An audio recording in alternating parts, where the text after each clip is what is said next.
عبد الله، عبد الله كنت محتاجاك تسمعني. اسمعك؟ والله العظيم والله العظيم كان غصب عني. على فكرة احنا وقفتنا دلوقتي دي غلط.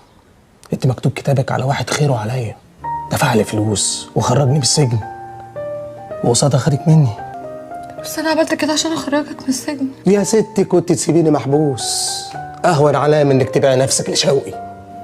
ما كانش في قدامي اي حل تاني. حل ايه؟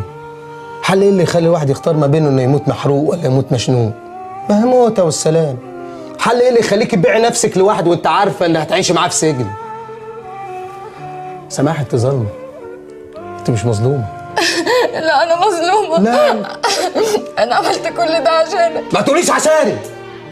انت عملت كل ده عشان خاطر الفلوس. ملعون ابو الفقر اللي يعمل في الواحد كده. بص يا سماح، اسره كويس اللي انت وقفتيني الوقفه دي. انت تنسيني خالص.